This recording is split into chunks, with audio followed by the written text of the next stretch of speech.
Good morning. There's nothing like the smell of a debugger to wake you up in the morning. I love coming to this conference, and I love delivering this session. This is one I've delivered in the past. Chris Wall's come here in the past to this session, although I've freshened it up a bit for working with PowerShell Core. I love delivering this here because there's no other conference where I can come and talk about PowerShell debugging and have this many people in a room, especially when there are other sessions going on at the same time with Don Jones and Mark Manassi, and there's some big name presenters who are doing content right now, and you guys are coming here to learn about PowerShell debugging, which is great. My name is Kirk Munro. I'm a geek. I spend a lot of time working with PowerShell. Well, I have spent a lot of time working with PowerShell. I spend a little less time these days because I'm a product manager for Learn On Demand Systems. And so a lot of my thoughts these days are about teaching people all technologies, not just teaching people PowerShell, because that's what we do with Learn On Demand Systems is we help people learn tech. I've been a PowerShell MVP for the past 10 years. For you guys who haven't met me or haven't seen me talk before, I can tend to speak a little quickly. If I do, feel free to call out and ask me to slow down. I delivered this session last year to a room that was standing room only in the back, and I had an hour to do it. And it was a lot of information. And so this time, I get to relax a little bit, breathe a little more, hopefully pause to see where there's questions. I can do some stuff ad hoc.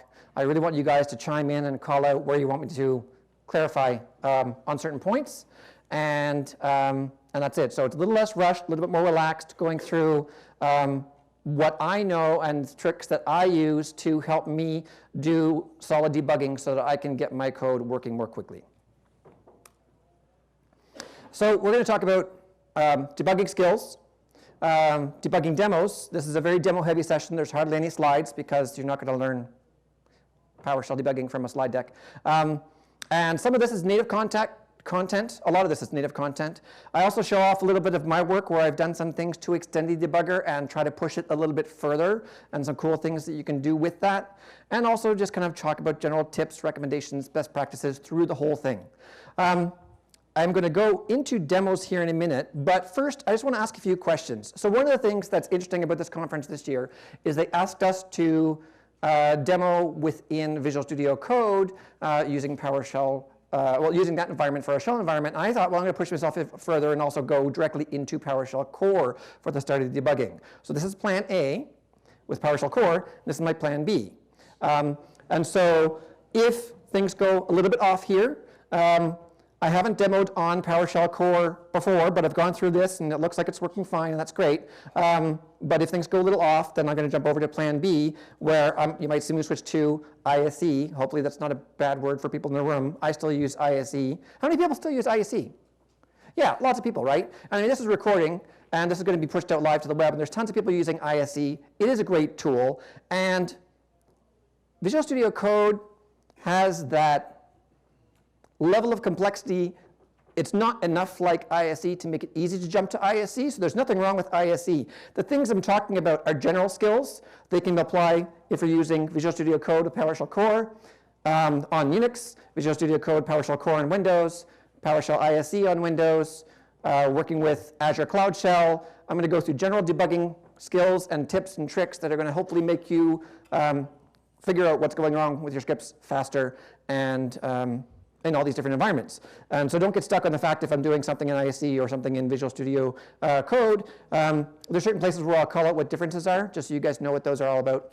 And that's about it. So let's get started. Now, back of the room, when I looked, that was fine for me. Is that all right for you guys in the back of the room? Yeah, OK, great. So one thing, actually, I'm just going to ask a question to the room. Something really simple. So inside of PowerShell ISE, I can change the color of my error messages. Inside of Visual Studio Code, I haven't figured out a way to how to do this. I think it's not there. Can somebody confirm that that's not there? Joel, you tinker with this stuff. Do you know? I haven't found that. OK. So normally, one of the first things I do when I do this talk, and it's a very straightforward thing, is, so I'm just going to load up a bunch of stuff here. 1 second. So I've got this reset function. And this reset function, you'll notice there's this to-do here with a line commented out. Because one of the things I like to do, one of the big recommendations I make to people, and this is silly, but it's important just the same, is change the color of error messages. It can make a big difference. If you control any kind of a profile script that you push out to your environment, or you're working with a bunch of PowerShell users and you want to just give them a tip that's going to help them out, change the color of the error. Because it's weird, but I've seen many seasoned administrators run PowerShell commands. They ask me, how do I do this? Or I need a script to do that. And you give it to them, and they run it. And then they come back over to your desk, and they say, it failed. And so you say, what happened? And they say, it was red. And so it's really surprising. I mean, I'm joking here a little bit, but the fact that it's red right off the bat, people see, oh, there's an error. And they think, I'm not a PowerShell user, and so I don't know how to read this, and so I'm going to go get the guy who does. And so that's exactly what they do for people like me. So change the error color, because oftentimes the error message says exactly what the error is. There's plenty of times where it does not, which is fine. But in those cases where it does, you want them to be able to read the error messages. And changing the color can make that difference. And normally I like to do that right at the start, and I can do that over here after. But inside of here I can't, and so imagine this is green. OK. So moving on. Yeah, and I can't change the color. That's fine. Skip over that. So I'm just going to load up my error variable. Actually, I'm going to clear my error variable first. So if you don't know, in PowerShell, there is a variable available by default called error, $error, and that's where all errors go. And I'm just going to basically prime the pump a little bit here. And let me make sure that I've got stuff here that actually runs on this system. Oh yeah, that's going to. Differences between core and, this is just what I missed, between PowerShell core and PowerShell Windows. So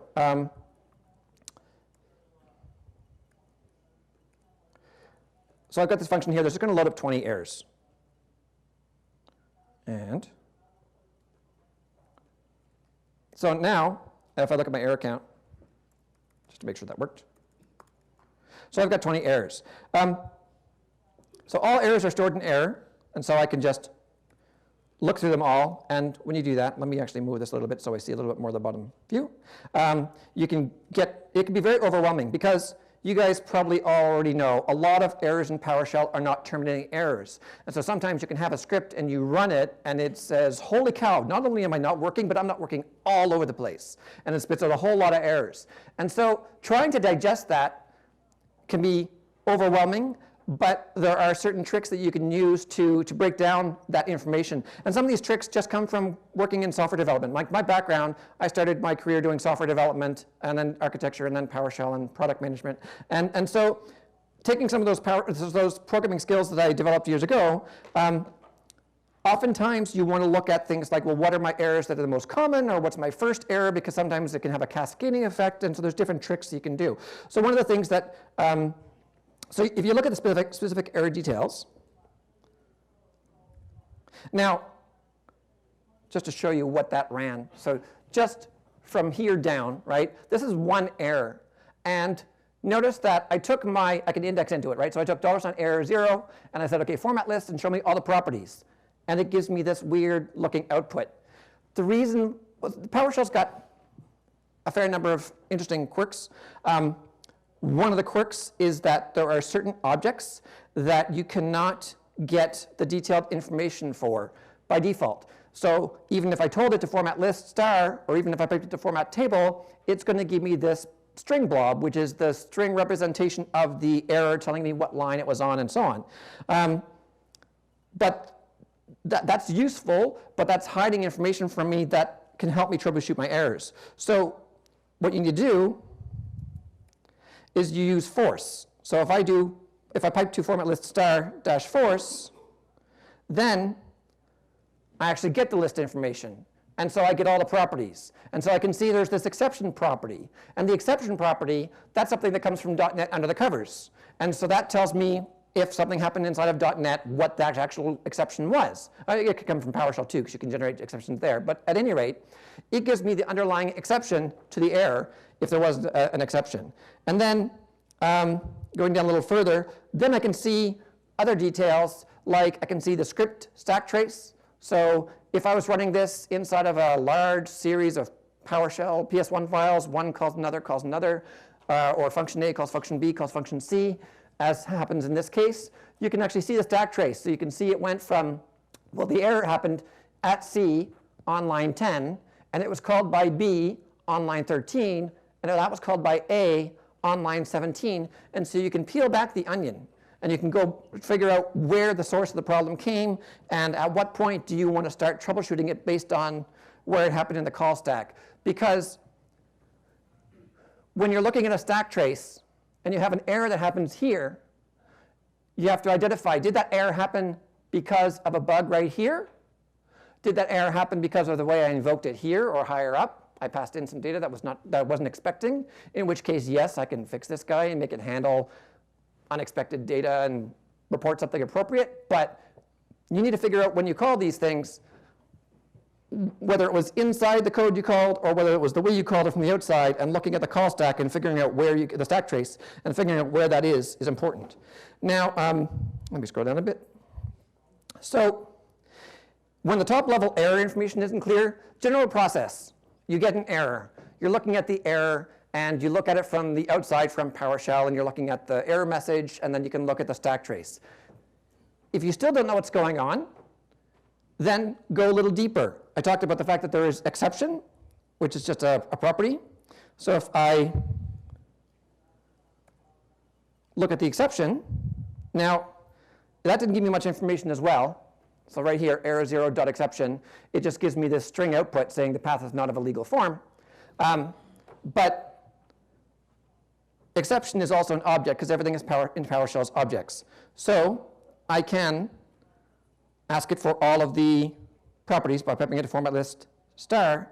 And again, for exceptions, I have to use force.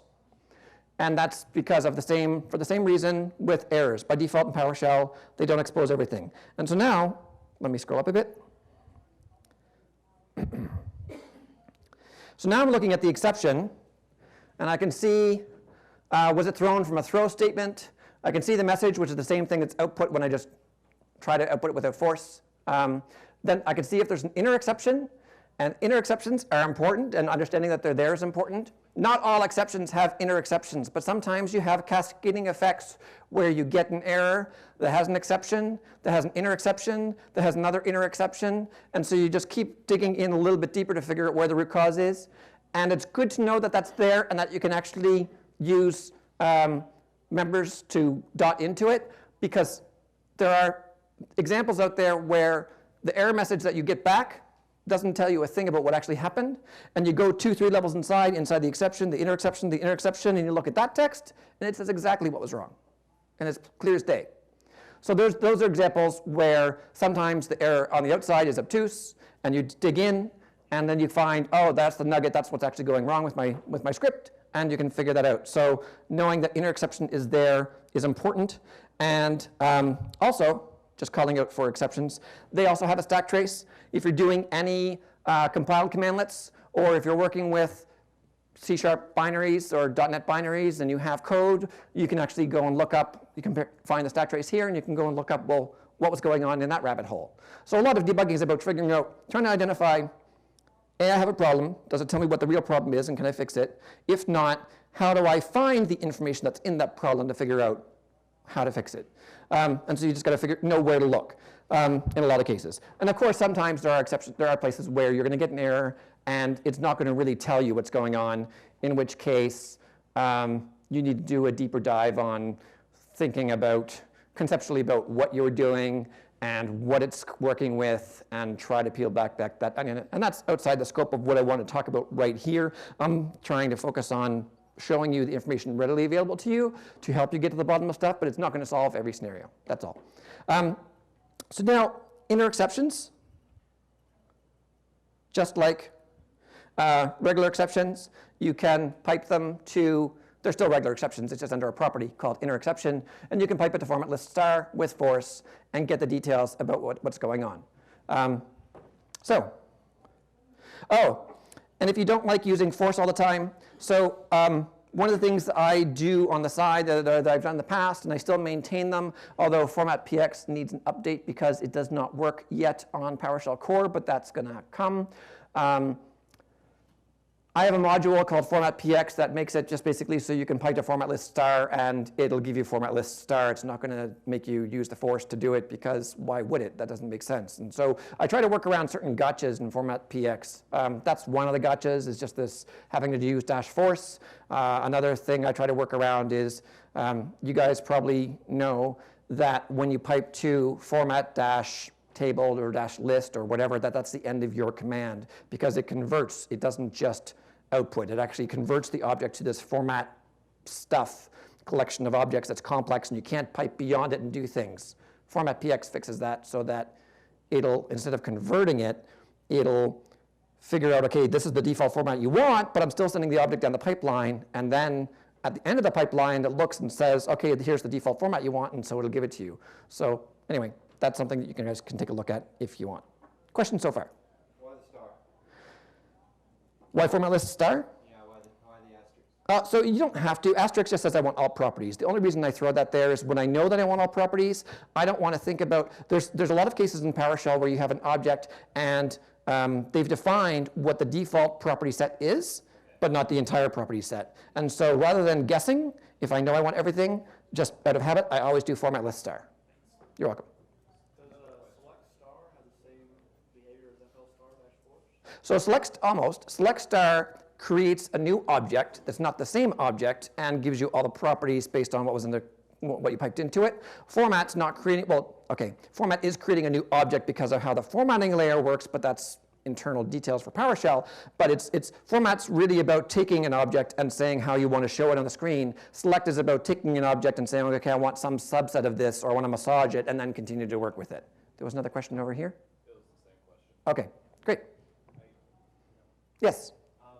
Just a few lines up, you skipped the group when you were grouping the errors. Oh, thank you. I'd love to see the output. Yeah, that's actually a really important one, and I didn't mean to skip that when I was scrolling.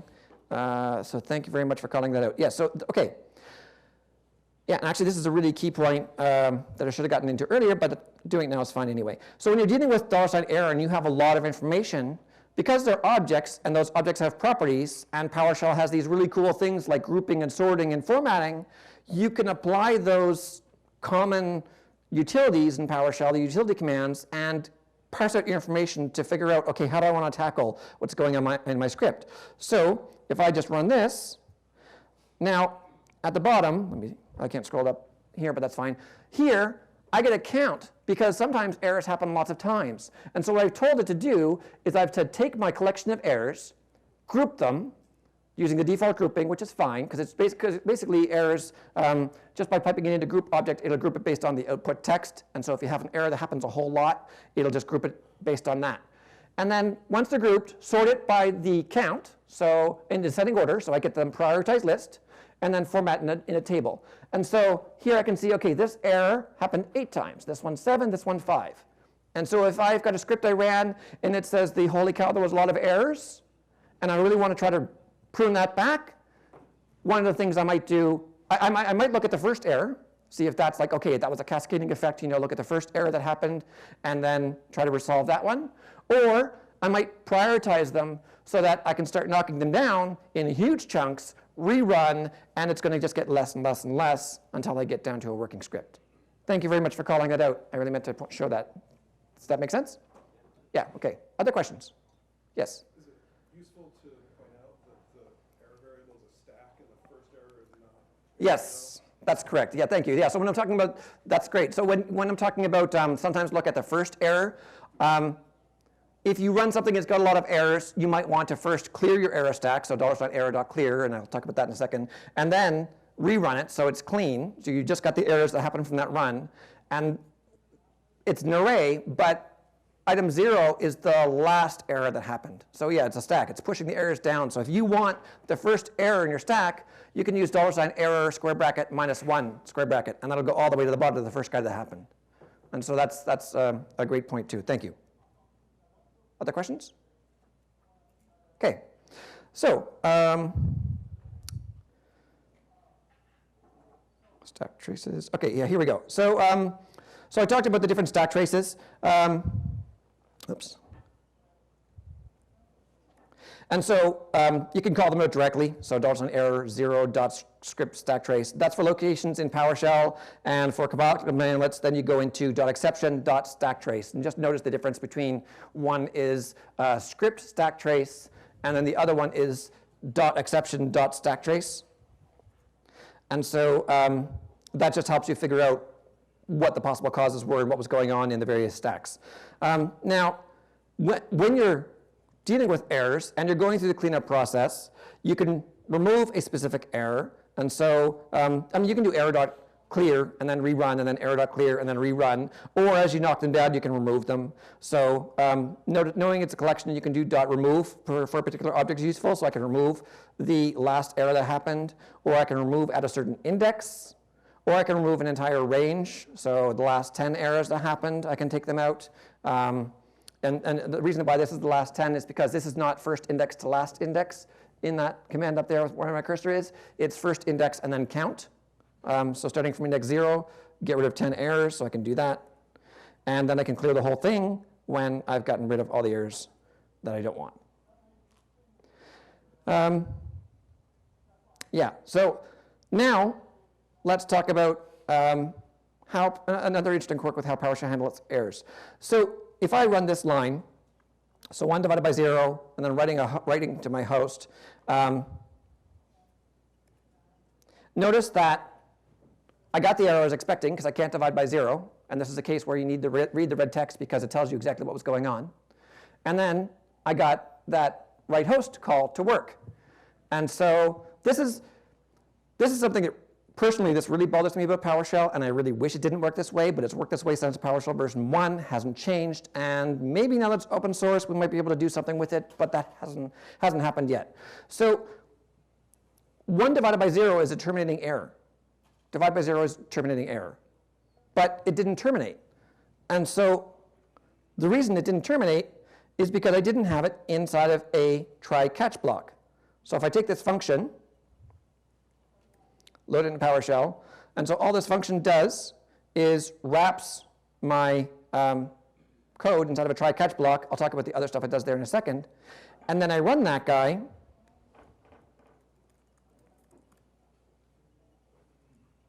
I see the error message, and I don't see will this run. And it's really important to know this because if you write PowerShell scripts or functions and modules, or you're sharing that with other people, and the way it behaves might be dependent on the person who called it, depending on whether or not you're using try-catch. Because if you have an error that normally would be terminating if it was in try-catch, and it's supposed to be terminating, but you didn't wrap it in try-catch, and somebody invokes you, and they wrap it in try-catch, they're going to get different behavior for the invocation of your script. Because it'll actually terminate in that case versus not in yours. Maybe you don't want it to terminate, and you wrote your script and it just worked, and that's great, and you got an error, that's fine. You say, okay, that's benign, keep on going, do the work. But somebody says, okay, that's great, I love the script, I'm going to write a function, I'm going to wrap it in try-catch, I'm going to call this guy's code, it works really great, it doesn't do what it was advertised, they come back and say it's not working. Well, one of the reasons could be because of the try-catch thing. So as a general rule, as a best practice, I try-catch all the code that I work with in PowerShell inside of my functions and scripts. Unless it's like a one-off script, I might be a little lazy. I mean, there are certain use cases. It depends if I'm doing it for myself versus if I'm sharing it with the rest of the world. But if I'm sharing it internally in my organization or with peers or with the community, I will wrap in try-catch to make sure that terminating errors act as terminating because I want my script to run the same on every single system where it's run, no matter who calls it or how they call it. Make sense? Yes? So trap can, yeah. I'd have to think about that or try a few things to make sure that that works just as well. The only place that I use trap these days is inside of my module manifest, and I only do that so that I don't have to have this great big huge try catch with indent, in which case I'll just do trap at the very top and then write my code.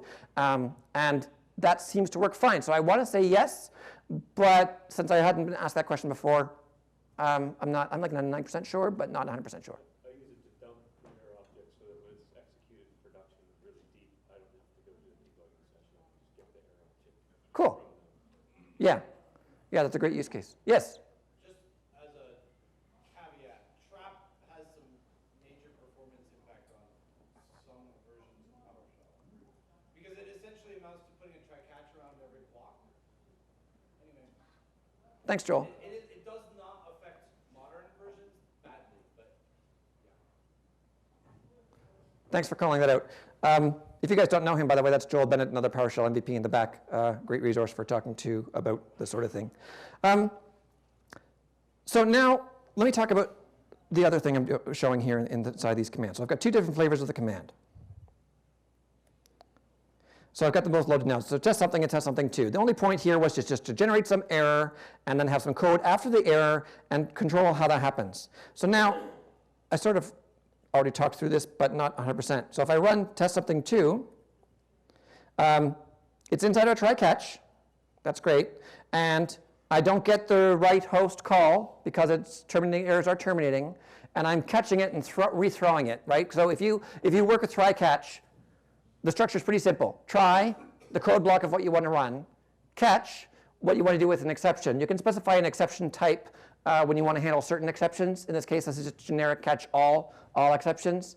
And if you put throw inside of your catch all, or actually inside of any catch, it will just take your exception that it caught and rethrow it up higher to somebody else who is catching it.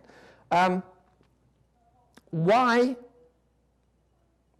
the difference between that one and, yeah, so here you can see the one that I just showed you at the bottom versus up top, the one where I'm calling, I'm storing the caller error action preference, and I am using write error.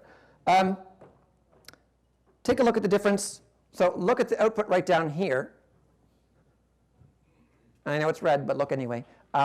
So 1 divided by 0. So this error output tells me what the error was, and then it gives me line 5, character 9 inside of my script or function that I called.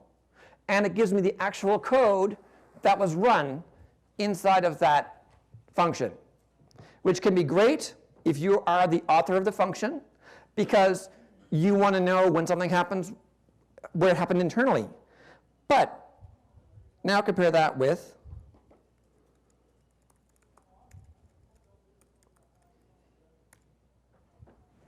this one. Oh, sorry, thank you. Got my numbers mixed up because I did them in reverse order. So compare that with this guy. Same error message, except it tells me what was invoked to cause it. Test something was invoked, and that was the error that came up. And line 1 and character 1, that refers to where test something was invoked, not the line with the error inside of the call. And it gives me my command, which could have parameters on it, of what I actually invoked. These are the errors that you guys get if you run a PowerShell commandlet and it generates an error. It doesn't give you back an error message saying, oh yeah, in C# file, do something.cs on line 35 at character, or in column 8, here's this internal C# code that had an error. Because you wouldn't want to see that, because it's a black box. If you run start service, get process, any Azure RN command under the sun, and you get an error, you want the error in the context of how you invoked it, not the error in the context of you're the guy who wrote the thing and you want to know the internal details about that error. So that's why I always write my errors this way, in the top one. If you saw this talk last year, or you heard me talk about this before, there is a minor change based on, I forget who. Wanted to call them out, but I forget who. Another community member helped figure out about storing the caller error action preference and just using write error. I used to use $PS commandlet.throw terminating error instead of using write error. I like this better because it's not getting down into the weeds quite as much, and it's still using right error. That structure, the first on line 101, it stores the error action preference of the caller. Then I have my code, which happens to throw a terminating error. And in my catch, I write out that code using the caller's error action context. The reason why I do that, let me show you this. I don't think I have this in my file at the top. Yeah, so two different versions of this invocation. So now I want to scroll this over a bit. So all this is doing, I'm invoking test something, which is the version that I like, the one that has the structure around it with the internal right error and using error action preference. When I run it and I say error action silently continue, it does exactly what I wanted. There was an error, but I told it just continue silently anyway, and then it writes host to the screen. And so commands after that work. And similarly, if I run that same command, slightly modified, with error action stop, it stops. So as the caller, I have proper control over it, and this is working a lot more like a compiled commandlet. And this is a thing for me. So one of my pain points with PowerShell, I've got a good number of them, and I keep talking about pain points. PowerShell is great, but there are things that just kind of nag at you after a while. One of the things I really don't like is that I cannot write a function inside of a module and have that function work and behave just like if I wrote a compiled commandlet in C#. And I really wish that I could, because I want that. I don't want to necessarily have to go write compiled commandlets to get that level of detail with how the errors are handled and to not work around some of these gotchas and so on. But I can't do that. So I work around a lot of the gotchas. And then there's times where I'm just going to flip over and do it in C# because I can and because it'll give me the behavior I'm expecting. So this is just one of those cases where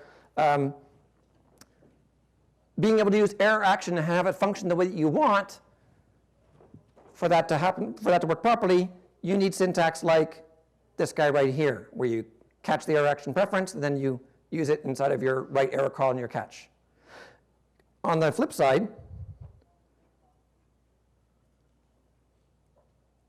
if I call the other one, so let me just run it, both of them at once.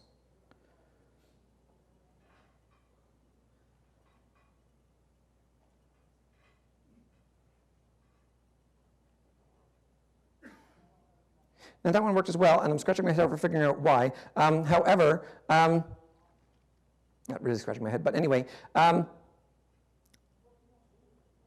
there are scenarios, and this isn't one of them, and I thought I had this nailed before this call when I was tweaking this for this change, but there are scenarios where if you want error action, I would actually, this is between core and Windows PowerShell. Anyway, there are scenarios where error action will not control the proper behavior of stopping where you want to stop, and so on, unless you follow the structure provided up above. So this is the case where my demo didn't exactly show what I was expecting, but I know I'm right on it based on experience and having gone, oh, actually, wait a second.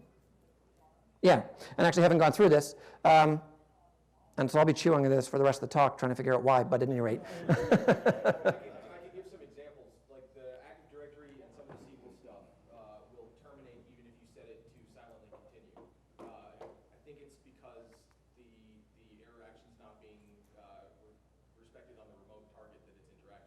Right.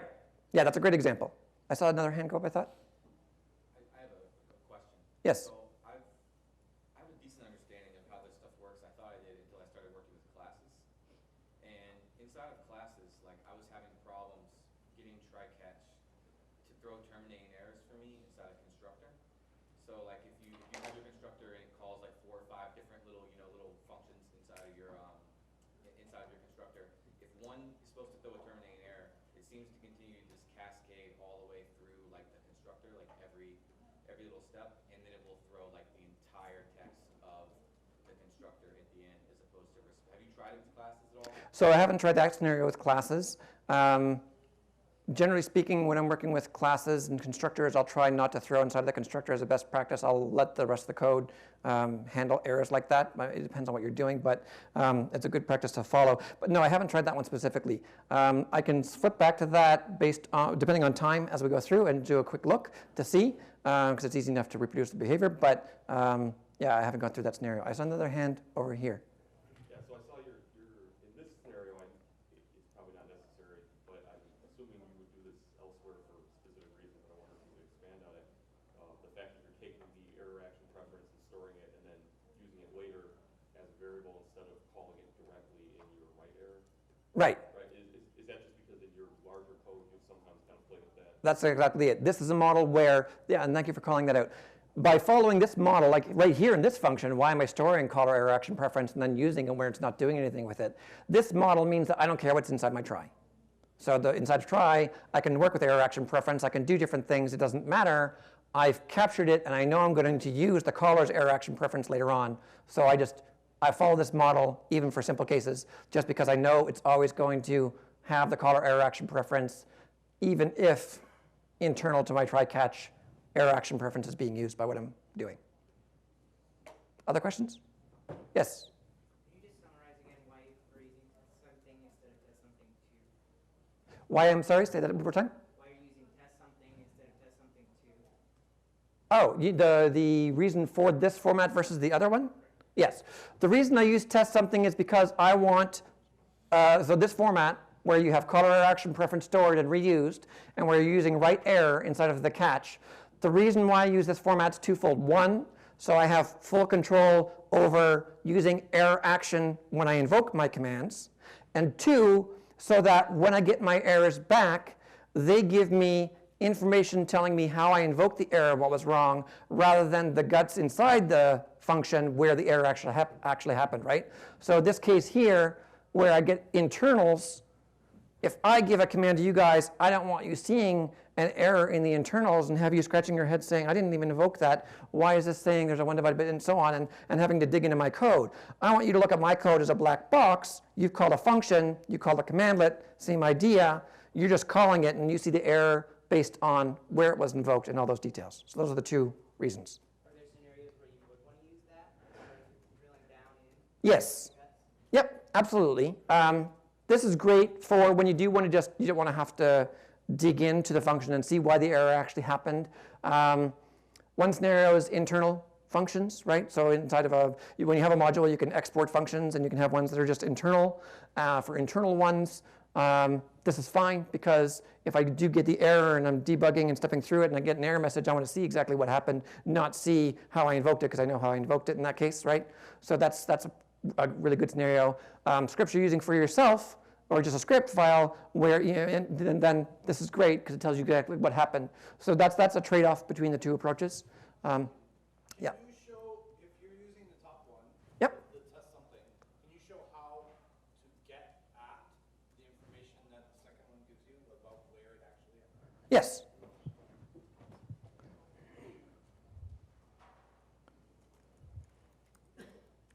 So there's my error.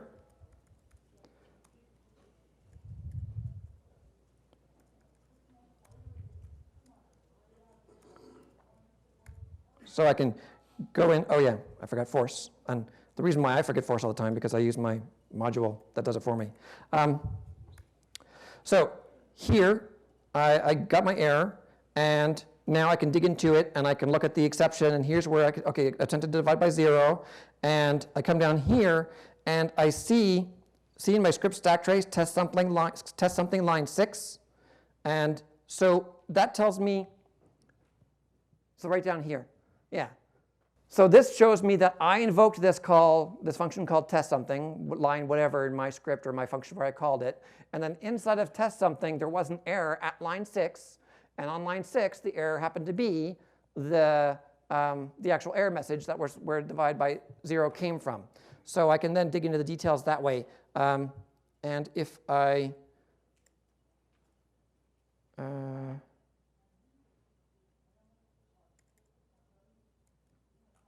forget, I'm doing this a little ad hoc.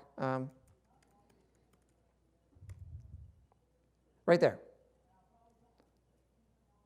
So Invocation Info is a great utility, is a great property on errors for troubleshooting and figuring out how something was invoked. And so when I look at that error that I was just processing, and I want to see the invocation about the error, I can see script line number 6, offset 9, so my actual character position, and then here's the error here's the actual command, which is that internal stuff. So you can still get at it. Thanks very much, Joel, for calling that out. Yes? What's the difference between write error and $host.ui.writeError line? I've used that when I want to display just the error message that I wrote and not all the crap that explains why it happened to the end user. Right. I don't have a definitive answer for that one because I haven't tinkered around with a lot of the two. I try writing PowerShell functions and scripts to stick to things like write error. I know you can use $host. And there's write verbose and write error and so on. There's a bunch of those different things. The actual difference under the covers, I'd have to go and look. And I'm curious now to look in the PowerShell source code and see what's being invoked under this behind the scenes. Way if you just wanted to display the error message that you wrote. $exception.message. Just writing that will I use it all the time. Yes. Yeah. Yeah, so that's something I used a lot too for logging purposes when I catch an error and so on. So here, in my call to write error, I've got an error record, and that's got properties, and so I can use $__exception.message to actually get at the actual string text that was used if I was logging it somewhere as well as showing it to the screen. Yes? Does throw add another error to the stack of an error? No, a naked throw is a rethrow. So the error variable, the question was when you just call throw, because you caught an error and you're throwing it up higher up the stack, is that going to cause additional errors to show up in your $error collection? And the answer is no, because the error collection only shows errors at the top level, not errors all the way along as it's being processed through try catch and so on. Other questions? Well, so based on that, would you clear the first error before you write another one out of the global error stack for any reason? So in test something, you're going to have 2 errors and $1. Yeah. I won't. So this is the difference between terminating and non-terminating errors. Generally speaking, errors owned by the user. That's the way I look at it, right? So I'm not going to, unless I'm working around something really funky where there's some error that's being shown that I know is not supposed to be shown, then I might do something that's a bit of an edge case. Generally speaking, I will never touch error. I'll let the user manage that, because if there's multiple errors, that's multiple pieces of information to figure out why what happened. And if there are multiple and I'm writing my code this way, then I know there's only one terminating, because terminating, that's end of the road. And so I want to be able to see anything that happened along the way to get there. So that, yeah, I won't muck around with those things. Okay, I'm going to, I think that was the end of this file. Yeah, it was. So those are just general soft skills about dealing with errors. Let me close that out. I don't need that guy for now. So now let's talk about some hard skills. I'm just going to prime the pump here with a few functions. Now, this is just a stack of functions. I've got function A that does something and calls function B. Function B does something and calls C. And then function C does something and that happens to generate an error. And so, if I run this, now I see about to get the directory name, which I put in as a write host statement. I don't see anything after that. By the way, how many people do write host debugging? There's no reason to be ashamed of it. It's actually really, really useful. Write host is great just because of the fact that you can just output stuff here and there and then yank it out when you're done with it. So if you're really trying to figure out what's going on, the debugger's one way, write host is another. The debugger sometimes is just a little bit more depth than I want to go into for certain things, and so I'll just throw in a few write hosts. And sometimes I'll throw in write hosts where it's just write host A, write host B, write host C, just to see how far something got along, and then yank it out when I'm done. So there's nothing wrong with that. I know people say write host kills kittens, but I don't think so. So you can see write host about to get the directory name here. This guy shows up, and then there's a call, and then why doesn't this second message show up? And so in practice, one thing you should be very, very careful of is almost never, ever do a naked catch statement with nothing inside of it, where you're processing, rethrowing, doing something with an error message, because it swallows all errors. And so if you write your code and you think, okay, my error is benign, I don't need to do anything with it, so I'll just throw it into a catch, in which case that's not about taking the error collection and cleaning it up. That's about stopping something from getting into the error collection because, oh, it's benign, I don't need it, so I'll just catch it. And then later on, you call into something else inside of your try block that happens to throw something that actually isn't error that means something to you, and it's swallowed and you don't know what's going on and there's no error message, so how do you debug? So just general rule, don't put a naked catch block. But now what I want to do here is you've got a script here, it's not working, it doesn't tell you why, and so you want to debug it. So let's enter the debugger. So inside of Visual Studio Code, now I'm going to remove this breakpoint. So inside of Visual Studio Code, you can set breakpoints, and they're visual, just like they are inside of PowerShell ISE. And this is where you start getting used to the intricacies of the debugger. And it's great to do as a general activity, just to try it if you haven't done it, just to kind of start getting a feel for how it works. So if I press function F9, or just, F9, that sets a breakpoint. And the same shortcut exists in PowerShell ISE, it's just F9. And you see the little red dot show up there on the left-hand side of line 19.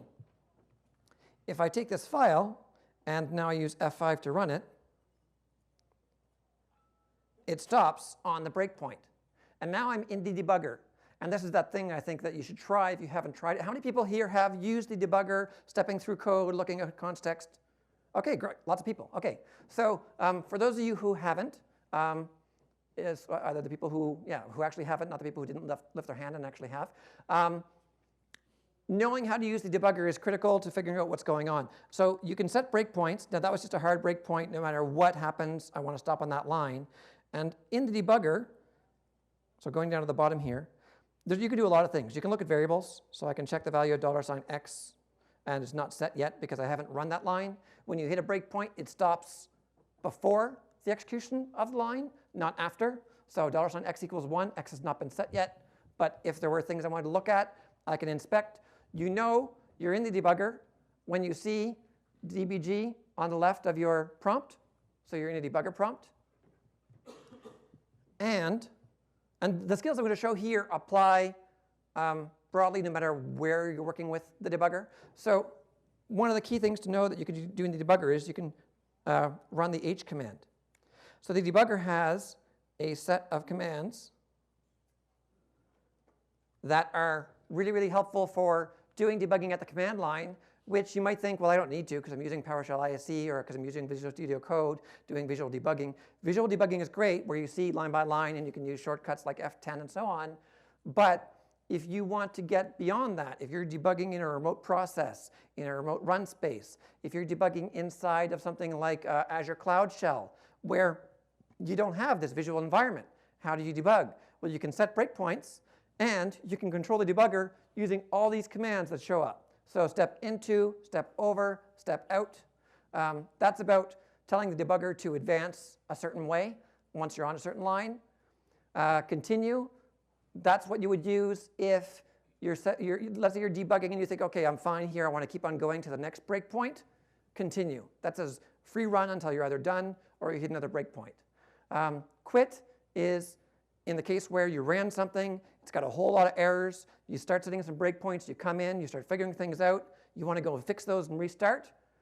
Well, quit says stop debugging, don't continue execution, don't run the rest of the script, and then you can go and make some changes and then rerun it and get back in again.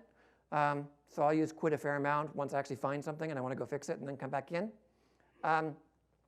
Detach is about when you do remote attaching to the debugger, which you do for remote run spaces and for executing debuggers against PowerShell running in some other process, which is really cool. And just call it out, and I'll show you that. But you can actually have PowerShell being invoked by .NET inside of an executable program, and you can actually have a breakpoint set in there and hit that breakpoint and debug it from a remote process using command line tools. So getting to know these is pretty cool. K is for call stack. So I talked about inside of $error, the scripts call stack, and then in exception, the exceptions call stack. I can get the script call stack just by running k. Whoops, why did I put it way up there? Oh, I know why, it's because I scrolled up, and that's a thing with Visual Studio Code. Hang on. So k gives me that call stack to show me what happened to get to this point from the beginning of this invocation. Where did I start? What line numbers? What files? What commands were run? And so that's about getting that detail while you're debugging. List is also really useful, especially in the case where you don't have a visual debugger, because here I've got the file, right? And so I can come up here and I can see, if I scroll down a bit, I can see where I am. But there's cases where you don't have a visual debugger. If you're using just PowerShell.exe, for example, or Azure Cloud Shell or whatever, and you can use L, and you can see where you're at. So line 19 has a little asterisk next to it, because that's where I'm currently sitting in the debugger, and I haven't yet run that line. So that's really, really useful to figure out where you are. And it also has an optional number that you can throw at the end of it. By default, it shows a certain amount. I forget how many, but you see it showing here lines 14 to 29. If I want to see the full file, let me just see if I remember the syntax. Oh, that's right. Starting line, ending line. So starting line 0, and let's show 100 lines. Starting line, no grid. Oh, line 1. There. So it's 1-based for the starting line. If you're a developer and you're working with collections, you think 0-based. It's 1-based. So yeah, from line 1 up until 100, in this case there's not 100, so I can see a broader context, and I still get on line 19 the asterisk showing me where I am. Oh yeah, enter is really useful for fast debugging from the command line, because if the last command you took was step, and you're stepping through a whole lot of things, you don't, let's say you're using step over, you don't have to keep doing V, enter, you can just do V, hit enter to step once, and then enter, enter, enter, enter, enter to step a whole bunch more times. So it's just a little faster, convenience. And then question mark or H gives you this help message. Now, how many people feel like they have a good understanding of step into, step over, and step out? Okay, so even seasoned developers generally, oftentimes they're just going to use the same one over and over again just because out of habit and not having to think about it. The difference between the three is really useful depending on what you're doing, and you need to know it because if you're controlling the debugger, there's cases where you don't want to debug into stuff and other cases where you do. So step into is what you would use if your debugger is sitting on a breakpoint that's calling into a function or a script, and you want to go inside that and step line by line inside the content of that guy. So step into says take my current command, and if I can, if there's code behind it, step in, and then I can continue to step along and go through. Does that make sense? Yeah. And if you can't step into it, then step into works just like step over. So if you just want to step through everything, step into, because it's going to go in when it can, come out when it's done, and it's going to hit every line. And leave you in the debugger, yes. Step over is when you're on a line that calls into some subroutine, some function, some script, and you know you don't want to go into it because it's code that you consider to be working, and you just want to continue working in your current file that you're looking at. So that's where you would use step over, which it's not skipping anything. All the code is still run inside of whatever it's being called, but your debugger is just saying, I'm not going to bother going in there. I'll put you on the next consecutive line in the current file, right? And then step out is for when you step into something because you're thinking, okay, I'm not sure what's going on here. I'll step into this function, step, step, step, look at some variables. Oh no, this is fine. Let me get out, even though there's still 30 more lines here to go. Step out. That says run the next 30 lines and put my debugger on the first line outside of this call that would have been invoked next. Yes. Yeah, exactly. Yeah. Sometimes you step into and you think, oh shoot, I didn't mean to do that. Step out. Other times you debug a little bit and then you think, okay, I've gone far enough. I want to continue debugging one level up, and so you can step out. So understanding those and working through how they work is really, really helpful. Yes? So in your example there where you call A calls B, B calls C, and now you're a couple levels deep and you step into all the way into C at this point, if you step out, you end up just outside of Yes. Okay, so Yeah, always goes up one level. Yeah, so step out just says I'm inside of something. I want to put the debugger one level higher if I can. If I can't, because I'm at the top level, it'll just run to the end. so you have to step out twice in a row, basically. Yeah, if you're several levels deep, you might have to step out several levels to get back to where you want to be. Or you can just go and set a breakpoint at that higher position where you want to be, and then say continue, and it'll stop at that next breakpoint. So that's another thing that people do. Turning breakpoints on and off while you're debugging is a normal thing. So showing some of that.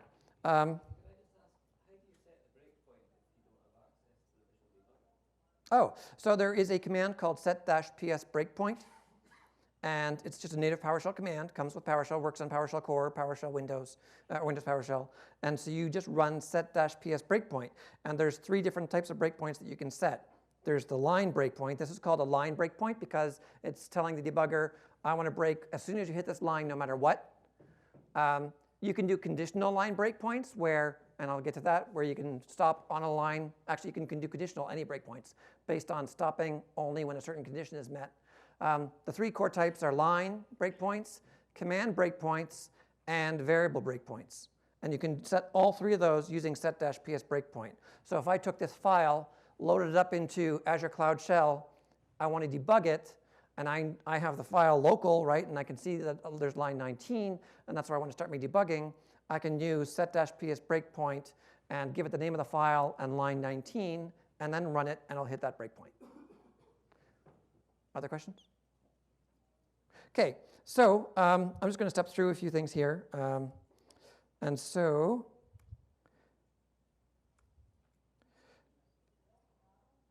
I have to refresh my memory for these shortcuts for step into, over, and out from time to time if it's been a while since I used them. And so on line X equals 1, if I run S to step into, there's nothing to step into, so it works like step over. And then on this one here where I invoke B, oh, and of course now I can check the variable of X and see what it's set to, and then I can go in, so step into, and now I'm inside of B. And if I hit enter, that's interesting. That must be a bug in how this works inside of, code. Because inside of PowerShell ISE, you hit enter and it just reruns the last command. So I'll have to log that one. At any rate, so I'm going to now use V, step over, but I'm still inside my function, so it's going to stay there. So you start at the function where it's invoked, then you go inside, and so I can use V, step over, and on C, if I was debugging and I didn't want to go in and I use V, let me just show you that actually. It puts me down at the bottom of this catch block, and the reason why it did that is because I told it, don't step into C, just run over it, but C had an error where it threw an exception, and that exception actually went into the catch block, but there's no lines inside my catch block, and so the debugger puts me at the line after the catch block. If I had code inside my catch block, it would have put me there because that's where the exception would have been caught. But then it puts me after because I told it to step over the command that actually was hitting the error. So as I'm debugging this sort of thing, now I can just run C, say, okay, I missed it, so I've got to go back. I still have my breakpoint set, so now let's do F5 again. And now I'm going to step in to B and into C. And now, if I'm doing line by line and trying to figure out, okay, that's working great, right host, that works. And then I try to run this here, and boom, it jumps. And so that's where an exception is thrown, when you get a jump like that, unless it's going into another file and bringing you into another file, because you can do that. When it just throws you back up the stack, that's the point where the exception happens. And so then I could say, okay, well, that's great. So I found my source of my problem, quit. So now let me remove this breakpoint here, go up to that guy, save myself some time, and now run it, and I go right to the source where my issue was. So when you're diagnosing this, it's a lot of in and out of the debugger, and then I get to my issue, and then I can inspect that line. In this case, I'm passing in a null value into an API that does not accept null, and so I'd have to fix that and move on. And turn that breakpoint off. Yeah, and you can turn your breakpoints on and off while you're debugging too. So you can just, inside the debugger, I can just use F9 wherever I want to set them. Line breakpoints are the one you're going to use most commonly. but there are other ones that are useful too, like command breakpoints. So let me show you that.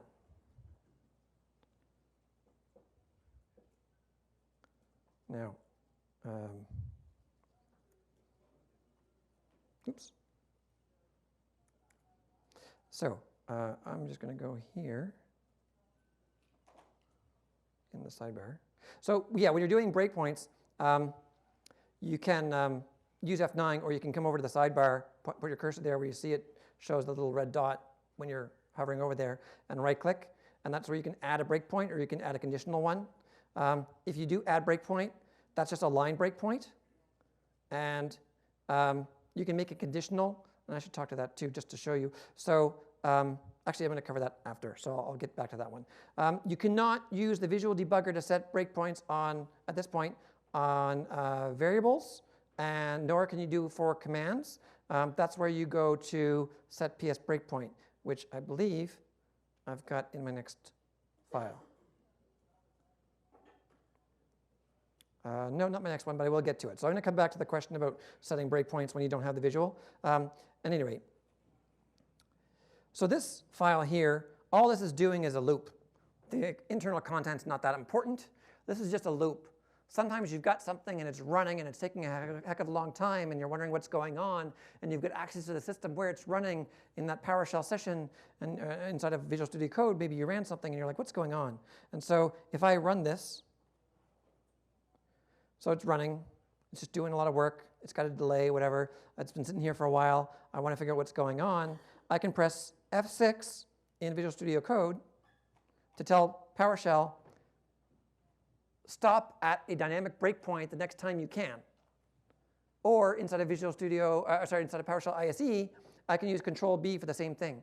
It's basically you're saying break into the debugger, right at the current location where you're at. So the reason why this is almost always going to break on while true is because lines 9 through 18 run in a blink of an eye, and line 20 takes a while, and so by the time I do it, it trips up there. But you could hit a breakpoint in any location. It just says, give me a debugger, I want to look around. And so once you're in here, of course, then H gives you everything, all the help. L shows you your current location. You can see where you are in the call stack if you're on a system where you don't have the visual. If you're on visual, it shows you, which is nice. And then you have the debugging capabilities. And all of those skills, step into, step over, step out, continue, quit, all of that stuff applies. Now, let me just...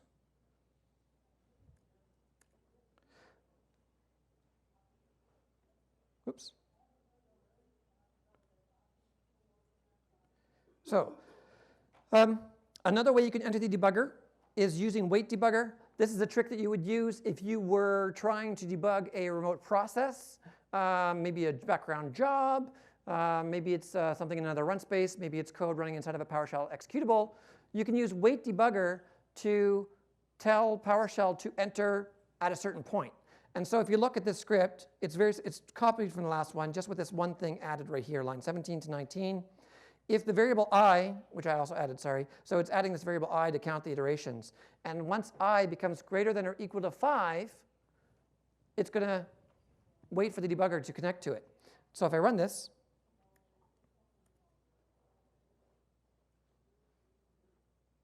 curious. So it's going to go through a few iterations. And now it hits a breakpoint. And note, the breakpoint it hit, it doesn't exist. It puts, wait debugger tells PowerShell, stop what you're doing, wait for a debugger to attach to it. In this case, I'm inside of a product, Visual Studio Code, that has a debugger, so it attaches right away. If it was a background job or a process in a remote run space, it just sits there idle waiting for somebody to connect to it so I can actually hit a breakpoint, so I can actually start debugging it.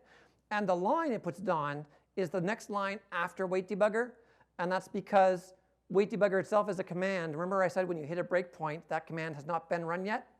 So it can't put the breakpoint itself on wait debugger, it puts it on the line after it because wait debugger already ran at that point. And then the debugger attaches, and now I've got all of the things I can do. And so the way I can do a conditional breakpoint here for wait debugger is by using an if statement, right? So I can throw in some temporary code and do that sort of thing. Or another way I can do this, if I quit out of this debugger.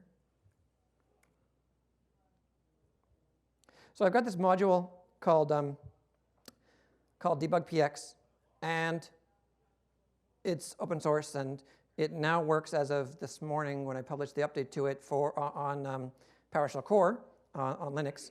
Actually, I pushed an update to a module it's dependent on, but at any rate, it now works properly.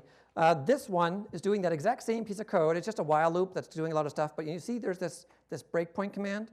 This works on PowerShell version 5, 4, and 3. Wait debugger was added in PowerShell version 5. If you're using older versions of PowerShell, you might not have the wait debugger command. You can use debug PX to give you something very similar. What's kind of funny was Paul Higginbotham from the PowerShell team was actually working on wait debuggers at the same time that I was working on enter debugger, which is what the breakpoint alias calls. And so if I run this, and Visual Studio Code still being a little bit uncooperative, so I really want to run it. So when it hits breakpoint, it stops dead and actually hits it on the breakpoint line itself. And that's through a bit of a creative work that I did, which is really a hack, where internally breakpoint calls breakpoint. And so when you call breakpoint, it sets a breakpoint on the breakpoint command and then calls breakpoint and stops.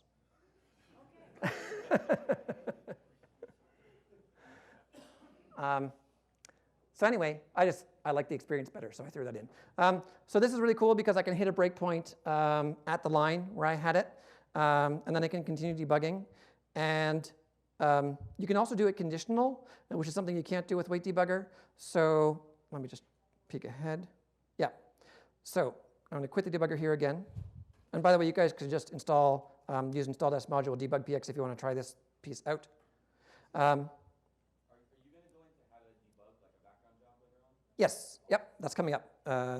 2 more files before I get to it. This is just a function called debug this.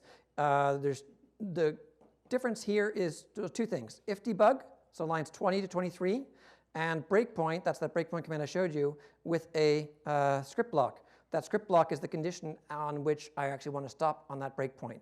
One of the things I like about breakpointing this way is because I mentioned you can use set-ps breakpoint as a command. I should show that now just before I get too far down the rabbit hole on some of this stuff. So if you get command, I love Visual Studio Code, but it's quirky. So if you get command set-ps breakpoint -syntax. So there's 3 different syntaxes for it. -script is the script that you actually want to have your breakpoint in. So the top line is your line breakpoint where you specify the script file and then the line number. And you can put multiple lines if you want to set multiple breakpoints at once. And you can specify columns if you're dealing with pipelining and so on. Action is a script block. That's your condition. So if that action returns true, well, sorry, no. If inside of that script block you have the break keyword, then it'll break. If you don't, then it won't. So for me to do what I did here, where I do breakpoint and then a script block, I would have to do set-ps breakpoint -script. I'm just going to cheat here, and that's my script file. And then line 25, action, and then curly braces. And inside of here, if $i is greater than or equal to 1, then I want to, another curly brace, break. And then close that curly brace. So that command that I just typed in, set-ps breakpoint with my script file, the line number, and the action, that's how I could make a conditional line breakpoint in this particular file. And the key part about the conditional thing here is I have to do that actual if syntax to make it work out, versus this way I find is much easier. So I'll just modify my files. So if if I have a file that I'm going to run on Azure Cloud Shell and it's not working properly, and I don't want to deal with set-ps breakpoint complexity, then I might just use my breakpoint command and make sure Azure Cloud Shell has my debug px module loaded, and away I go. That's personal preference, but you can use that Ps Breakpoint, that's fine too. Now the other thing here is this if debug section. How many people have run a command with -debug? Still a good number. Okay, so one of the quirks about -debug, how many people use that regularly? Okay, so one of the things about -debug comes from PowerShell version 1, which is 10 years old now. And they didn't have a debugger at the time. And so they added this -debug common parameter so that when you run a command, I should do a time check. Okay, so when you run a command, it will ask you on a line where there's some debug output if you want to, like a call to write debug, if you want to continue running or suspend so you can do some debugging. And so it's really a PowerShell version 1 debugger feature, and it's never evolved since, which is a shame. And one of the things I don't like about it is inside of my scripts, I like using write verbose and write debug to show different levels of information. Sometimes I don't want to see everything, but I want to see more than I get by default, so I'll use write verbose for that stuff. Other times I really want to go deep and see a lot of extra stuff, I might use write debug. Or maybe I'm working with a customer and the script's acting really weird, and so I'll send him a debug version of the script, which is just a script with a bunch of write debug calls, but then they run it. I'd say, okay, run it with -debug. And then they get these prompts, and they have to understand PowerShell and how that stuff works when I just want to gather debug information. And so I wrote debug px to have this if debug command, which is also an alias. So if I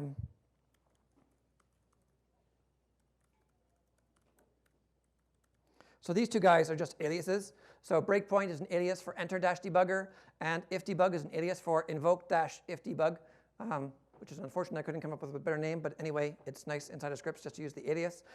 This makes it so that anything that is output inside of if debug in lines 21 and 22, anything that's output from that will be output as debug to the debug stream without stopping to ask me, do I want to stop for a breakpoint? Because if I want to stop for a breakpoint, PowerShell version 2+, I'm going to use breakpoints. I don't want to be prompted. So this is my workaround for being able to run a command with -debug without being nagged because I'm calling write debug. I don't even have to call write debug. I just push output, whatever falls out of this if debug script block automatically gets output to the debug stream and keeps on going. So I can throw in debug information. No, I do call write debug, sorry. Yeah, so, but that's interesting. I could make it work so it works the other way. But anyway, that's aside. So, so I do call write debug, but whatever I write to debug here, it's not going to stop. Because the reason -debug makes you stop and ask is because when you do -debug, it's equivalent to doing what would be -debug preference inquire, meaning ask the guy, what do you want to do when I'm going to call write debug? I mean, if you ever ran a command with -error action inquire, when it gets an error, it's going to say, what do you want to do? And it actually prompts you. So this is just my way of making it easier to have multiple levels of output, whether it's write verbose, write debug, or the basic output, and then have that just work. Questions? OK. Let me get out of debug px here.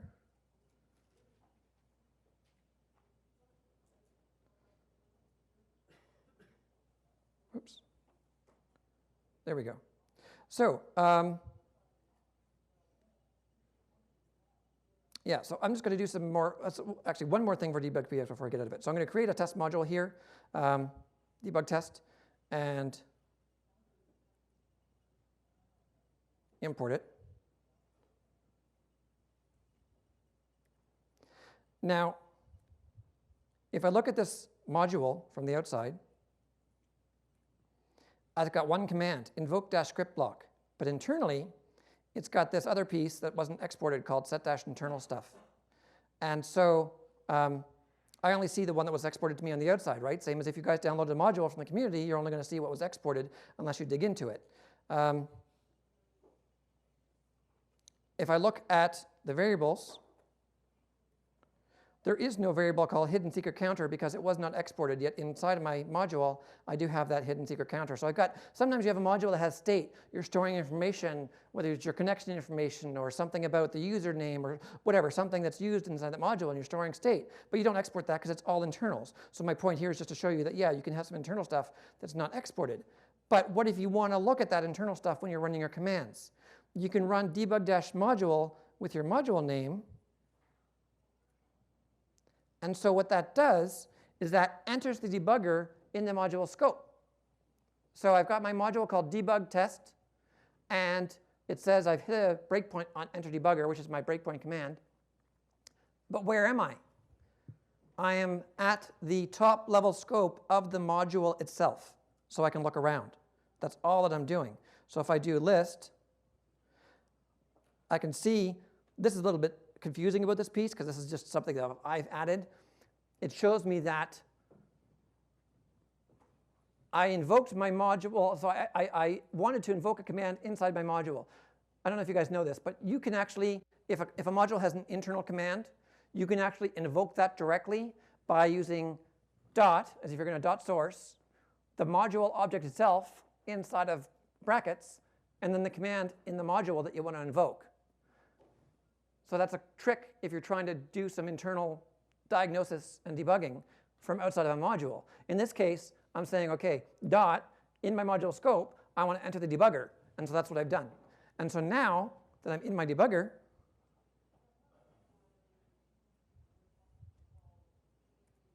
I can actually get the value of my hidden secret counter because I'm inside of the top level scope.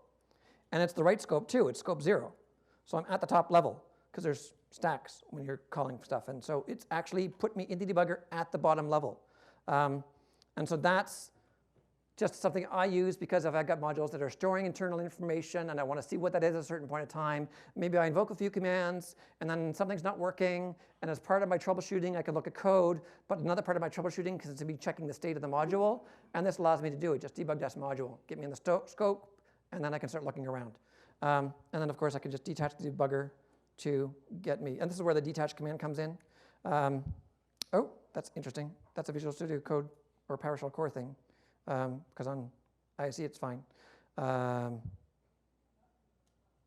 interesting. I'm going to probably have to restart PowerShell ISE because of that. Or PowerShell Visual Studio Code. You could probably just tell it to bring up the command palette. You can tell it to just restart the terminal. Oh, yeah. There we go. Thank you. OK. That's really cool. Good tip. Thank you. So, which is funny because so when I was preparing for this, one of the things that I was debating on, do I just do this in ISE or do I do this in Visual Studio Code? And I had seen people tweet about debugging in Visual Studio Code, that certain tweets that made me think I should probably just stick with ISE. But at any rate, I thought, no, I'm just going to, this is debugging anyway, so why not? That's right. So, got my module imported again. Now, so I detached the debugger. Now I can set a breakpoint. So this is another thing too when you're dealing with commands and you've got internal commands. This is one case where I will use set Ps Breakpoint a lot, line 67. So because you don't have to think about the script file, you just want to tell the debugger that the moment that something is called, stop. And so if it's an internal one, that's fine. It's still going to stop. It doesn't have to see it from the outside world. You're just telling the debugger, watch for the invocation of, in this case, set internal stuff. And so, which is really useful. So if I do run that command, now I've got a breakpoint. And by the way, there's also get-ps breakpoint. So if you want to see what's there, what you have for breakpoints, you can check and see. And you can tell what type they are based on the columns. So a line breakpoint would show me the line number here. Command breakpoint shows me this information. A variable breakpoint shows me this. So when you do get-ps breakpoint, you might see blanks depending on what type of breakpoint you're looking at. That allows you to inspect and see what they are. And there's, of course, remove -ps breakpoint to take it out. And so notice that by me doing set ps breakpoint for the command, there's nothing, there's no visual cue because, well, right now, there's nothing inside of Visual Studio Code to recognize and show that I have a breakpoint on set internal stuff, which would happen everywhere that it's invoked. So it's an invisible breakpoint. And now that I've done that,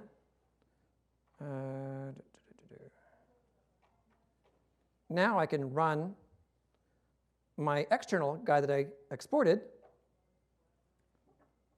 and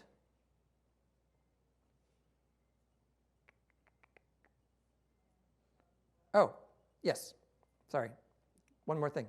So there's a reason why I didn't stop at the debugger here. So my intent is to tell the debugger, stop on set internal stuff. And then I want to run this command inside of my script block, and maybe I want to debug it because I'm the guy who wrote it. But in this case, by command, this is actually a good example, because in this case, the command takes a script block and it's going to do some stuff. If you're debugging your code, I don't want you debugging my code. I want to give you code, a module that you can work in as a black box, going more with the commandlet experience, right, where you don't get to see the internals unless it's open source and you actually want to see that stuff. So what would happen if maybe you want to put your command breakpoint on start service, and inside of my code, I happen to be calling start service. And so then you've got a command breakpoint that'll stop anywhere that start service is invoked, including the internal stuff that I meant for you guys to have as a black box. How do I deal with that? And so you can actually tell the debugger to ignore stuff, which not many people do, and it's fine if you don't. It's something that I like to do, again, because of trying to give people the black box experience. And so right here, system.diagnostics.debugger step through. That tells the PowerShell debugger, whether it's PowerShell Core or Windows PowerShell, same thing, that tells them that the code internal to this particular function steps through it. If I invoke something else, that's fair game. But inside this guy, step through it. So I'm invoking at $script block on line 38, right? So I'm invoking the script block that's passed into me. That would be fair game for the debugger. But the set internal stuff that I wrote as being a black box and I don't want you to hit, I can control that by using that system diagnostics debugger step through. Yes? Is that different from setting the debug preference variable? Yes, it is. Yeah. The reason why, so the question was, is that different from setting debug preference? This is a attribute set on this function that basically just turns off debugging of the function internal so that I cannot put breakpoints in here. I won't trip over breakpoints and so on. I use this before I ship something. After I've gone through and I've tested it and I've polished it and I make sure it works, then I shut it down for the main reason that I'm trying to be respectful of people who are using my stuff so that they don't hit command breakpoints somewhere internal. I want them to be able to leverage the debugger and all the power the debugger has without getting into my things, without having to go into C#, because if I wrote it in C#, compile commandlets, that's not going to be hit. So I try to be respectful of people who are calling my code in a couple ways. One, what I showed earlier about the errors and how that shows what was invoked versus what's being done internally. This is another way that I do it, about basically controlling the debugger. And there's two different things you can do. There's debugger step through, and I'm drawing a blank right now. Do I have the other one in here? Yeah, so if I...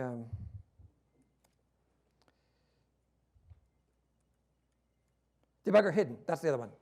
Right, so there's two different ways you can do it. Debugger step through I will use if I'm invoking other stuff, but I just don't want you to see what I have internal to mine. Debugger hidden I will use if the only things I'm invoking are my stuff in my own module, and I'm basically saying it's a black box. Don't come in, you don't need to debug this unless you really want to manually step in and debug it, or you can turn stuff off and really get into it if you need to.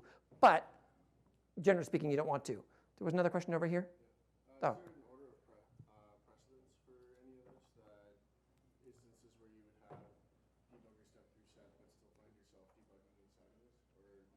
No, no, when this is set, this is an attribute. This tells the debugger, don't pay attention to me. And so the debugger, this is something that even comes from .NET and C#. You're just telling the debugger how you want it to behave, how you want it to look at the codes internally. There's nothing precedent that's going to override this a certain way. You actually have it on or off. So if you did manually want to debug this, because this is code that you got before or you found online, you have to remove that line? Or, yes, or,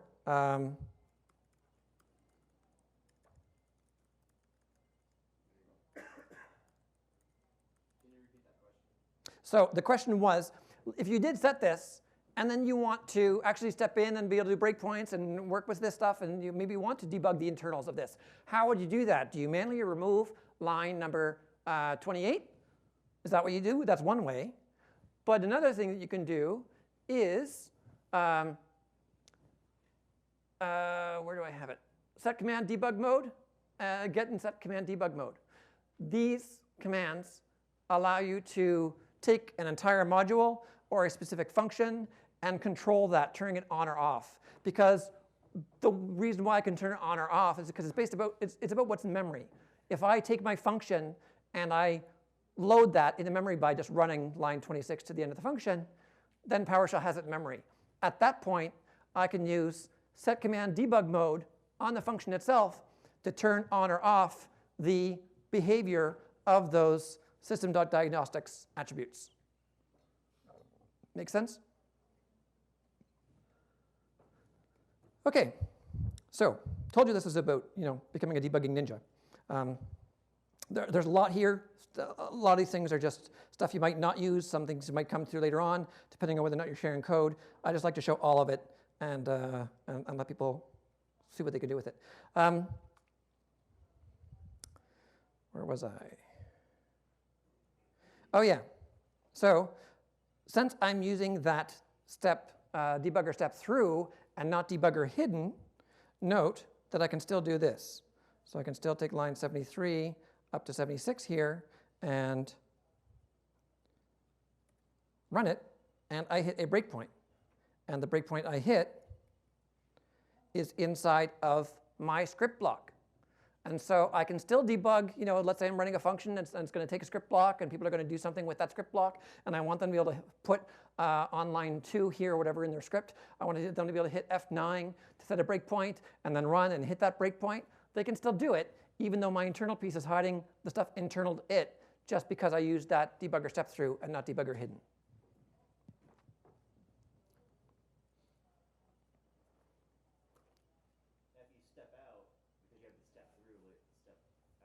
Great question. So stepping out is O, and so let's do that.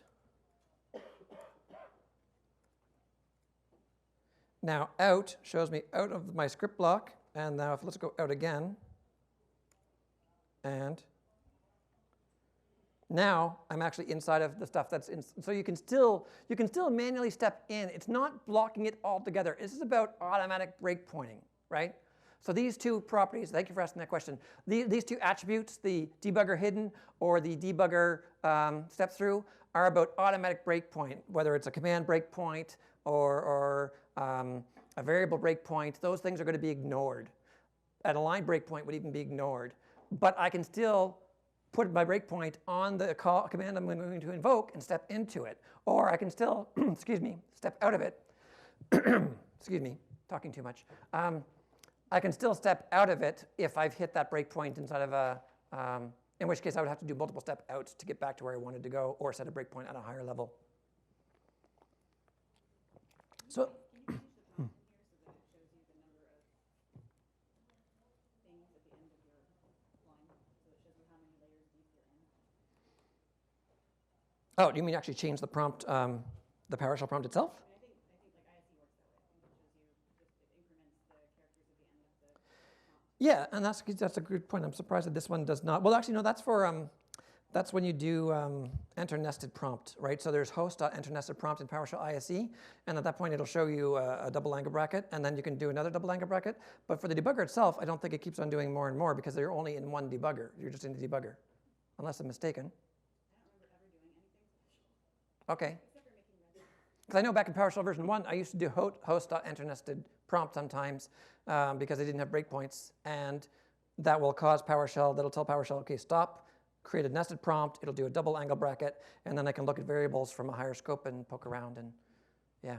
But I haven't seen that with the debugger itself. I mean, you can do it because there's a prompt function, and you could actually make it work that way, where you can set the prompt differently. The way they indicate the debugger here, though, is just by putting debug : on the left, rather than doing the double angle. Yeah, one thing I've toyed around with, too, is when I'm debugging, having the prompt show me things like some kind of a call stack queue or line number or whatever above my prompt. I haven't gotten that far yet, but you can do prompt customization, and so that's things I think about. And so, yeah, so I'm on a breakpoint here, and so I'm just going to quit to go back out again and clean up myself after I'm done. Other questions? Great questions, by the way. Is there a built-in variable for metadata about the debugging session that's going on right now when you're inside the debugger? Yes, there is a variable for breakpoints. So let me just, one thing I like about my debug PX module is I can even do breakpoints on files that are not saved at the command line just by typing in breakpoint. If I just want to tinker with the debugger, I can just type in breakpoint and put them on a breakpoint. And so if I do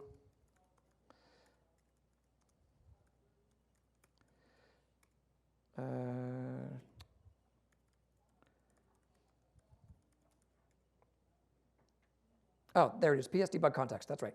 So yeah, PS debug context is useful because, and thank you for calling that out, it includes the details about the current breakpoint I'm on, as well as invocation info about the current line that got me there to that breakpoint.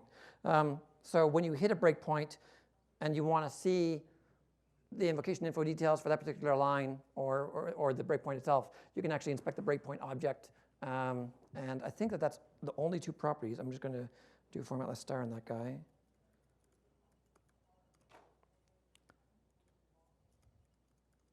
And I don't know if it's going to do ask me or not. No, that's it. So those are the only two things. So yeah, if I go into the breakpoints there, I can take a look at the details about that particular breakpoint that I hit.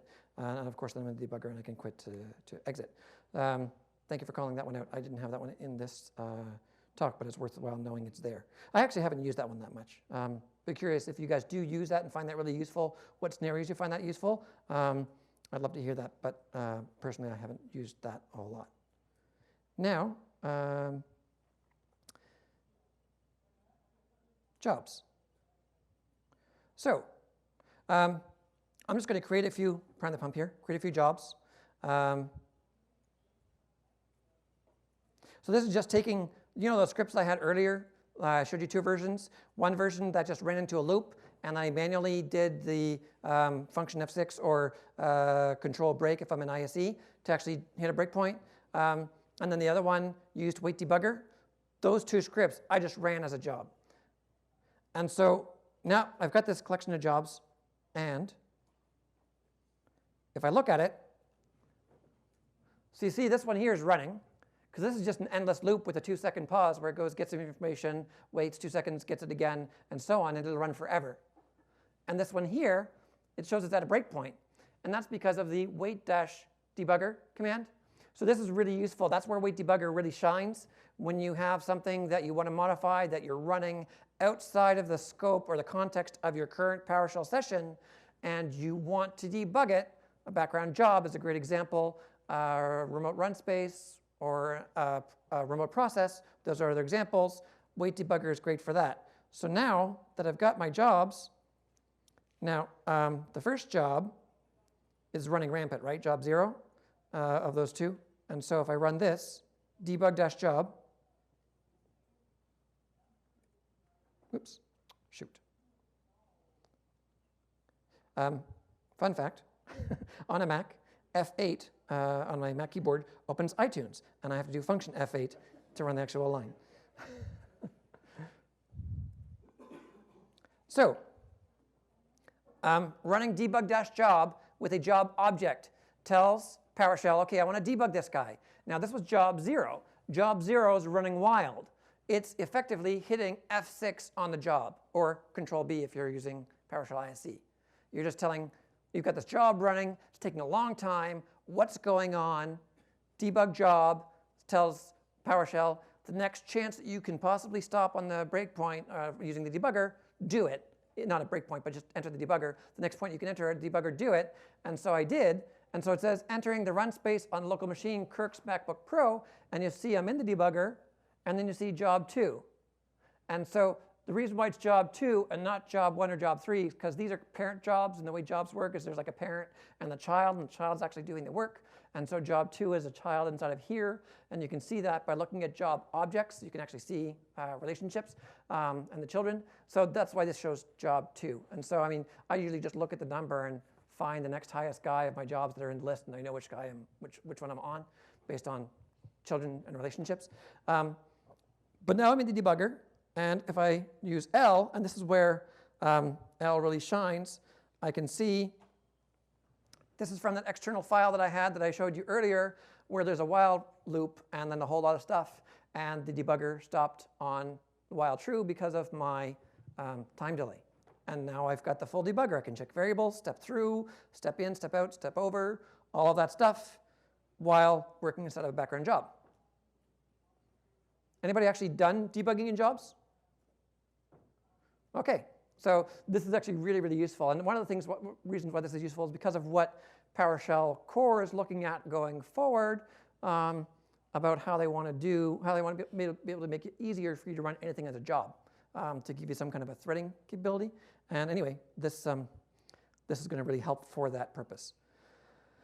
And so then once you're in the job and you want to detach from it, this is where that detach command comes in. So if I go back to the list of commands, I talked about detach, saying I'll talk about it later. That's detaching the debugger. That's where your debugger is attached to another process, and it's debugging that process or another background run space. And so I do D, and hopefully Visual Studio Code will cooperate. And so it says leaving the debugged run space. And this might be a case where ISE shines.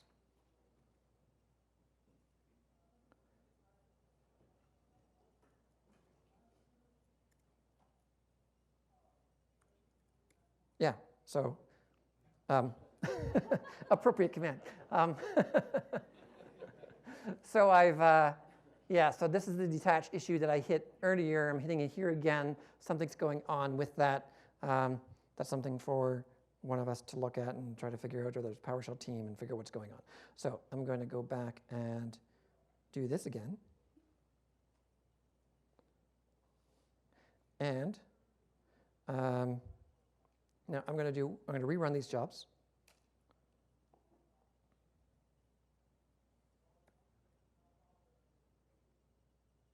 And let me show them again. So I've got the same jobs running as before. One of them is at a breakpoint, and it's waiting for the debugger. And so for that one, if I do debug job, it will actually enter the breakpoint at that wait debugger call, or actually the line after it for that reason I talked about earlier. And so this is the case where the breakpoint shows up on line 21, which is the next line after PowerShell was told, wait for the debugger to attach to it, and I can debug from that point on.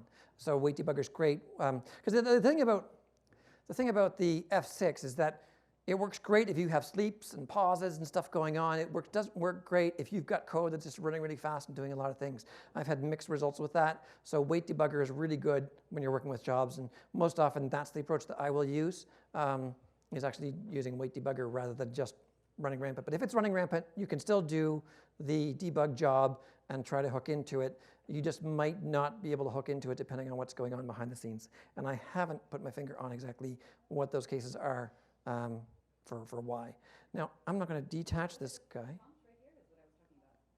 Oh, yeah, the double. Yeah, so that double prompt happens. So that's because of this part. Yeah, so you've got two different pieces, right? So these prompts are letting you know about the two different. Well, so I'm in the debugger inside of a different PowerShell session or PowerShell run space where this job is running, and so that's why that shows up. So I'm not going to do detach in this case. I'm going to try quit the debugger instead and see if that gives me back. And it does not. So that's fine. That comes with trying these things on Mac or on PowerShell Core and seeing how they go. So the other thing, actually this is where I got to switch. So I've got another script here, and this one is about attaching to a remote PowerShell host and debugging run spaces, which does not work on Windows, on PowerShell Core on Unix, because there is no enter ps host process command. But on Windows PowerShell or PowerShell Core on Windows, you can use enter ps host process. And so I'm just going to take a second to unplug here. And flip over to plan B.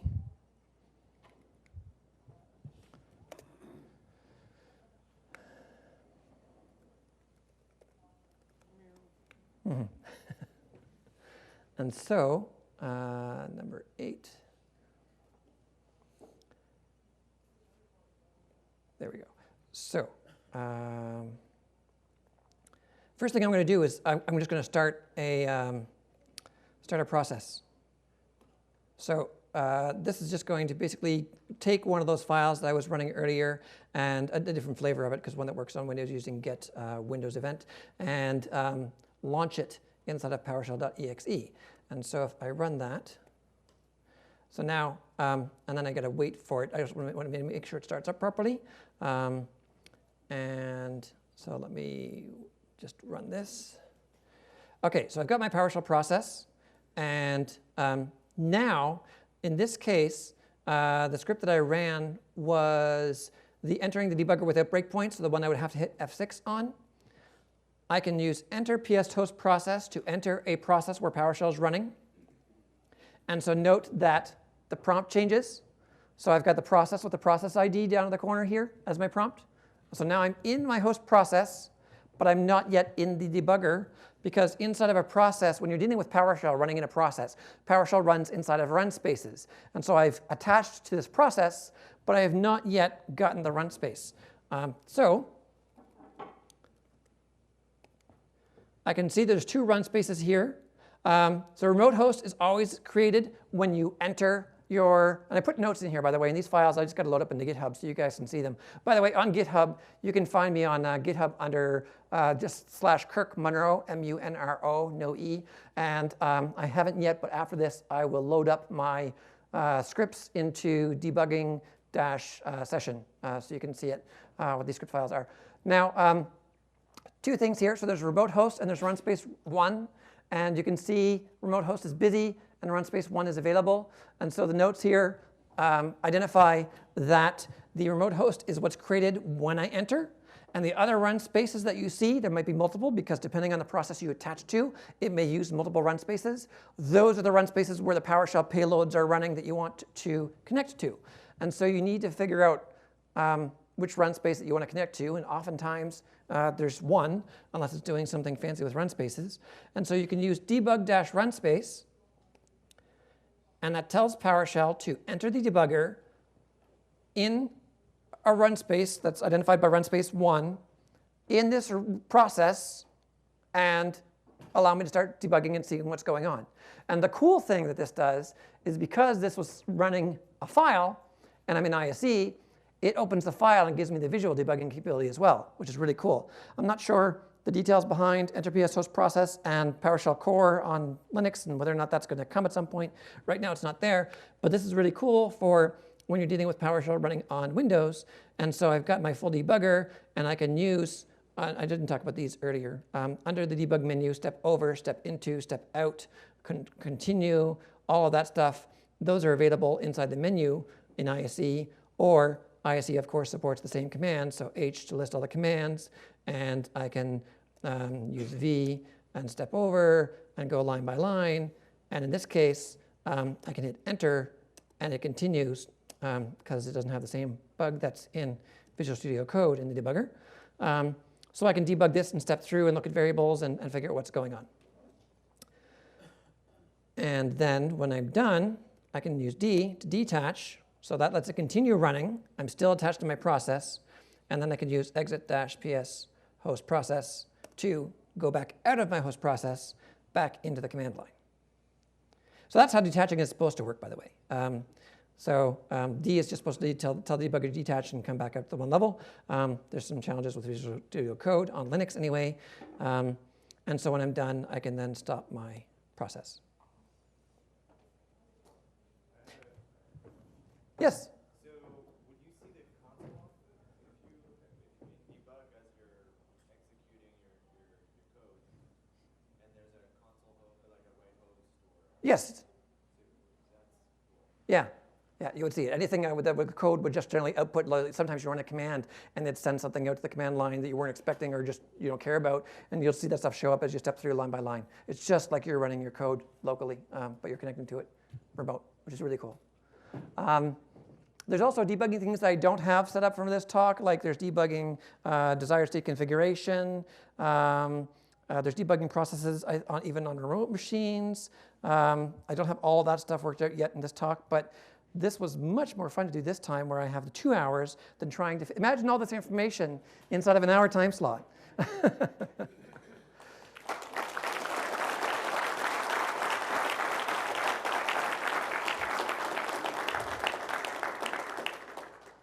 So thanks everybody for attending. I just want to show you one thing on my slide deck, which should still be here. And that is, so these things I talked about. Debug PX is that module that I showed you, and that's under github.com/Kirk Munro. That's where I will post debugging-session as with the content from this session. And then these are other modules that I work on. History PX is a really fun one. If you're trying to write optimal code and you want to see how long commands take, History PX can really help you figure out what's going on with stuff that you've already run. And so that's the kind of thing I work on. And my contact information, the only thing you really need to know is @Poshaholic. If you reach out to me through Twitter, I can give you the information for anything else that you want as far as contacting me. And thanks. No need to applaud again. That was great. I'll be around. Not a long time today. I actually have to leave early, but I will be around for the next hour or so. If you guys do have questions, I'll probably just be hanging around outside there and we can chat about stuff and address it then.